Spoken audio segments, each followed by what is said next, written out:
6:30 on a Monday morning, I'm mid push-up, and then 40 minutes later, I'm dead in a hospital. This is what it felt like to die, and this is what I saw. I was working out as usual before work, just a quick 20-minute HIIT workout that I always did. I'd been doing it for a long time. I'd felt tired that morning, but I still just thought I'll push through like I always did and just start doing it and I'll wake up. I'm doing my first few slow push-ups and I feel this real pressure in my chest, pain down both arms, and I'm feeling strangely unwell. It's a weird feeling and I stop. Normally I'd be pushing through because I really prided myself on just grinding through absolutely everything. That was at that stage of life. And I stopped and I remember sort of being on all fours on the ground thinking, what is this? Why do I feel so unwell? What is happening? So I stood up and I remember just thinking, oh, I really don't feel very well. But it was very strange, very unusual to feel all of a sudden quite nauseous and thinking, am I making this up? Is this really something that's happening? And I'm feeling like the pain in my both arms. I'm thinking, have I just pinched a nerve in my shoulder blades or something? I go to the bathroom because I'm feeling at this stage nauseous and clammy and thinking, I've barely warmed up and now I'm sort of feeling a bit sort of sweaty and clammy, but cold and nauseous. And I look in the mirror and I can see that I'm pale. Where I thought, oh no, this is the signs of a heart attack.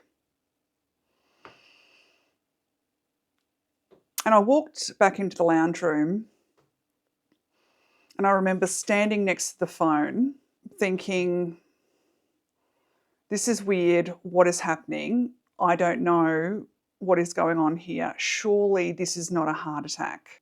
And I'm literally wondering, am I making this up? Is it just, I'm just feeling a little bit tired. I had a landline and I remember thinking, surely I'm not going to call the ambulance. Surely this is not what's happening. And then I thought, thank goodness I had the sense to think, you live here alone. If you die in this apartment, no one is going to find you. So I'm standing there with the landline phone in my hand, alone in the house, realizing that I am the only one that can save myself and still somehow pausing to call the ambulance because I think I'm somehow making up my symptoms. Because surely, as much as they were uncomfortable and sort of all-encompassing, I just didn't feel like they were somehow intense enough of what this should be for a heart attack. So I was standing in the lounge room thinking, am I really calling the ambulance? I'm in my lycra gear.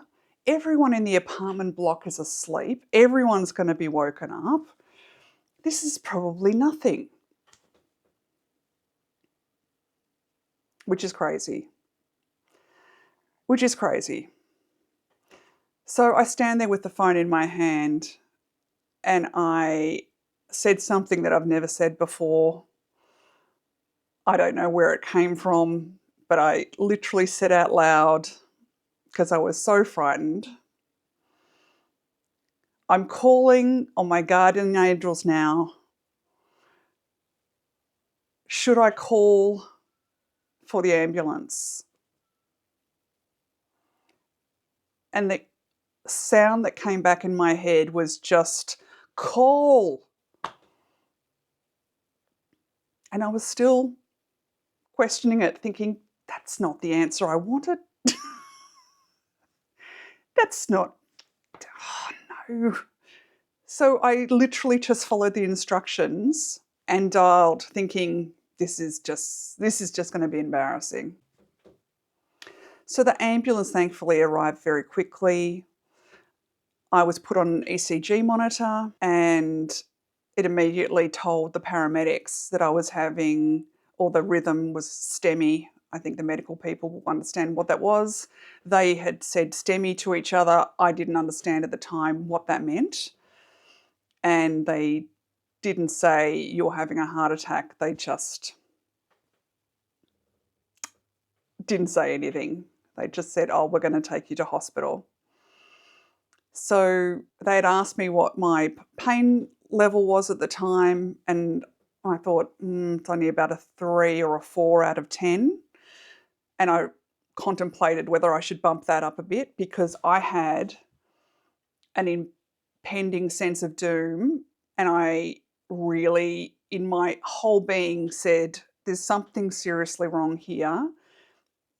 Even though the pain was not as high as I would have expected it to be. And I really thought, oh, maybe they're not going to believe me. But they gave me medication for the pain, which it didn't seem to subside very much even with the medication, which was interesting. So we get to the hospital and they're taking all my details. And it is a very daunting process, because they're saying to you, next of kin, who do we call? I'm like, oh, I don't want to bother anyone. Whatever's going to happen is fine. I can let them know afterwards. They don't need to be here. They don't want to worry anyone. Clearly still no idea what's happening.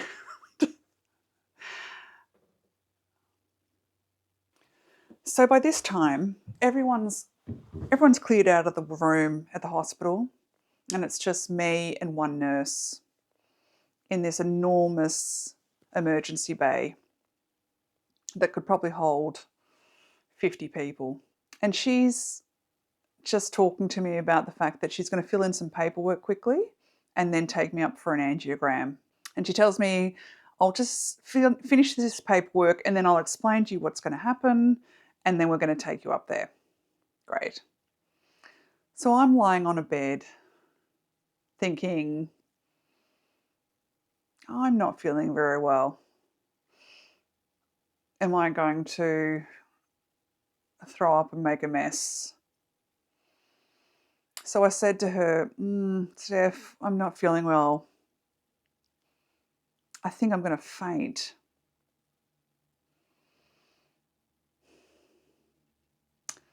And that was it. I was gone. But immediately I was wrapped up in this beautiful, warm light, a glow that felt like it was within me and around me, something that was only about peace and love. I felt no pain. I felt no fear. And I was just in wonder of this place, thinking, what is this? But feeling so good. I was just enjoying it so much.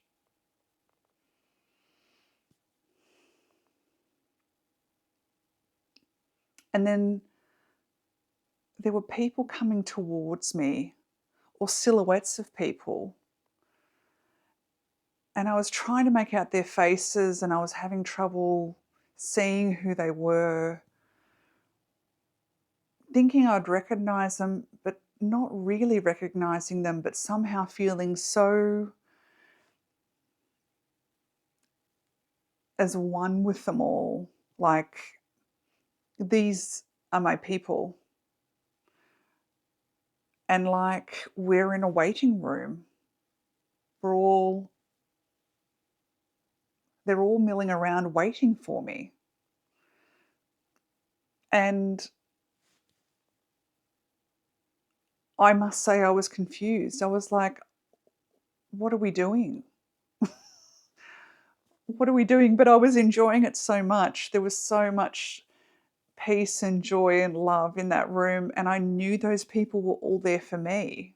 Regardless of me not knowing who they were, I somehow did know that they were there for me.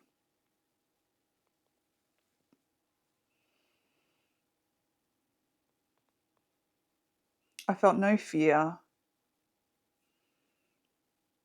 It was only love.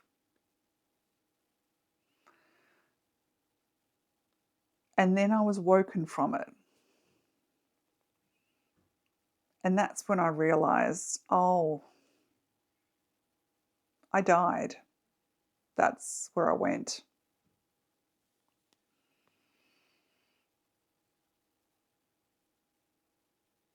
The strange thing was I was annoyed to be woken from it until I consciously realized, oh, that was me dying.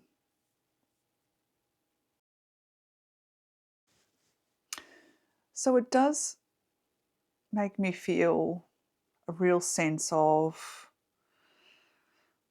peace, knowing that loved ones that have passed are just having that experience. I don't know what any of it means. It doesn't correlate for any religious belief for me. But it's a lovely thought knowing that that is everyone's future, to be in that beautiful place and having that type of experience. It's just a beautiful thing, and something that makes me feel no longer afraid of death. As we get older, I think we'll start to wonder, what is that like? My second half of my lifespan, hopefully. It's nice to know that if my time is up, then that is waiting for me. Hello. Can I film you for a bit?